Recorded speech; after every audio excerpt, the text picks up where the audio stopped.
Praise the Lord. ஆண்டவராக இயேசு கிறிஸ்து நாமத்திலே உங்களை வாழ்த்துகிறேன். தேவனுடைய பிரசன்னமும் கிருபையும் உங்களோடு இருப்பதாக. சங்கீத புத்தகம் 5ஆம் அதிகாரம் 11ஆம் வசனம், உம்மை நம்புகிற யாவரும் என்னாலும் சந்தோஷித்து கெம்பீரிப்பார்களாக. பாருங்க, ஒரு மனுஷன் தெய்வத்தை நம்பும் போது அவன் சந்தோஷத்தினாலே கெம்பீரிப்பார்கள்.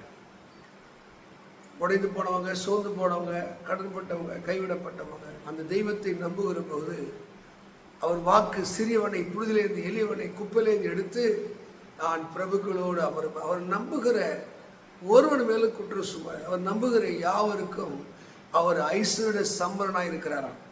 அதுதான் பரிசுத்த வேதம் நம்ம சொல்லித் தருகிறது. நம்பிக்கையிலே நீங்கள் சந்தோஷமாயிருங்கள். நம்பிக்கையிலே சந்தோஷமாயிருங்கள்.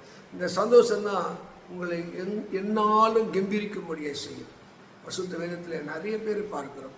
ஒருத்தர் இப்படி வருகிறான், வந்து எங்கள் தாவீதின் குமாரனே எனக்கு நம்பிக்கை.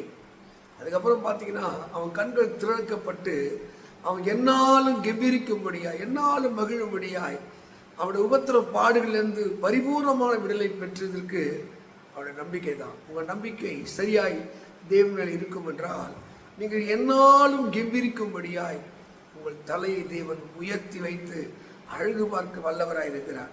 உங்கள் நம்பிக்கை எப்படிப்பட்டதாக இருக்கிறது? நீங்கள் அதே லூக்கா 17ஆம் அதிகாரத்தில் 10 பேர் குஷ்டரோகிகள் வருகிறார்கள். அது ஒருத்தர் வந்து நன்றி சொல்லுகிறான். நன்றி சொல்லி கர்த்தரை மகிமைப்படுத்துகிறார். கொஞ்சம் யோசித்து பாருங்க. அழுகையும் புலம்பலும் நாற்றமும் புறக்கணிப்பும் அங்கே அற்பமாக எண்ணப்படுகிற நிலையில இருந்த ஒருவன் வாழ்வு கம்பீரிக்கக்கூடிய அளவுக்கு அவன் நம்பிக்கை வெற்றியை அவனுக்கு கொண்டு வந்தது. அருமையானவர்களே, நீங்கள் நம்பிக்கை இல்லாமல் ஜெபிக்கிற ஆளாக இருக்கலாம், நம்பிக்கை இல்லாமல் ஆலயத்து போகிற ஆளாக இருக்கலாம், நம்பிக்கையே இல்லாமல் ஊழியம் செய்கிற ஆளாக இருக்கலாம். உங்கள் நம்பிக்கையில் நீங்கள் சந்தோஷமாக இருக்கு. அதைத்தான் நீதிமொழிகள் 23 சொல்லுகிற 18ஆம் வசனம், நிச்சயமாகவே முடிவுண்டு உன் நம்பிக்கை வீண் போகாது. அந்த ஒரு முடிவை தருகிற அந்த நம்பிக்கை நீங்கள் உடையவராகிறீர்கள். எரேமியா 17:7 சொல்கிறது, கர்த்தர் மேல் நம்பிக்கை வைத்து கர்த்தரையே தன் நம்பிக்கை கொண்ட மனுஷன் பாக்கியவான். நீங்கள் எப்போ பாக்கியவான மாறீங்க, அதிர்ஷ்டக்காரனாக மாறீங்க. கர்த்தர் தான் நம்ம நம்பிக்கையாய், அவர் தான் அந்த நம்பிக்கையின் அச்சாரமாக இருக்கிறார். அவர் தான் என் வாழ்க்கையை உயர்த்துவார். அந்த நம்பிக்கை அதுதான் யோபு என்ற பக்தர் சொல்கிறார், நீர் என்னை கொன்று போட்டாலும் உண்மையில் என் நம்பிக்கையாக இருப்பேன். அந்த நம்பிக்கை தாங்க யோபு இரட்டத்தனையாக ஆசீர்வதித்தது. 2 மடங்கு அவன் ஆசீர்வதிக்கப்பட்டவனாய், உயர்த்தப்பட்டவனாய், கனப்படுத்தப்பட்டவனாய் மாறுவதற்கு அவன் நம்பிக்கையிலே அவன் சந்தோஷமாக இருந்தான். உண்மை நம்புகிறவர்கள் என்னாலும் சந்தோஷப்பட்டு கம்பீரிப்பார்கள். அப்போ தெய்வத்தின் மேலே வைக்கிற நம்பிக்கை அது தளர்வில்லாமல் சோர்வில்லாமல் இருக்கும் என்றால் உங்கள் நம்பிக்கை ஆண்டவர் சமூகத்திலே வெட்கத்தை உண்டு பண்ணார். ரோமர் 5:5 சொல்கிறது, அந்த நம்பிக்கை எங்களை வெட்கப்படுத்தார்.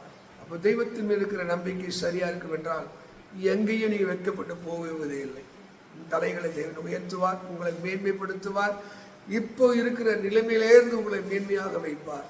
நம்பிக்கையிலே நீங்கள் சந்தோஷமாயிருங்கள். அந்த நம்பிக்கை தான் எந்த நாளும் கம்பீரிக்கும்படியாக செய்யும்.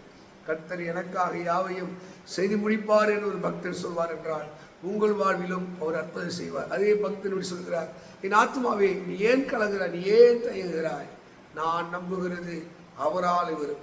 உங்கள் நம்பிக்கை தெய்வத்தின் மேல் இருக்கும் என்றால் நீ நம்புகிற காரியம் எதுவாக இருந்தாலும் அவர் சமூகத்திலே வரும்.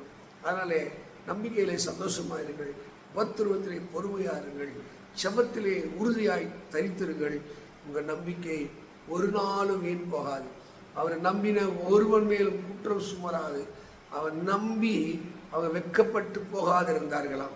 நீங்கள் அவரை நம்பி பாருங்க, நீங்கள் ஒரு நாளும் வெட்கப்பட்டு போக மாட்டீங்க. கர்த்தர் உங்கள் தலையை உயர்த்துவார், உங்களை மேன்மையாக வைப்பார். இந்த சங்கீதம் 5ஆம் சங்கீதம் 11ஆம் வாக்கியத்தின்படி நீங்கள் என்னாலும் கம்பீரிக்கும்படியாய் உங்கள் நம்பிக்கை உங்கள் தலையை உயர்த்தும். இந்த வேத வாக்கியத்தின்படி தேவ சமூகத்திலே தரித்திருங்கள். கர்த்தர் உங்கள் நம்பிக்கைக்குரிய பலனை தந்து என்னாலும் கம்பீரிக்கும்படியாய் செய்வாராக. God bless you. God bless you.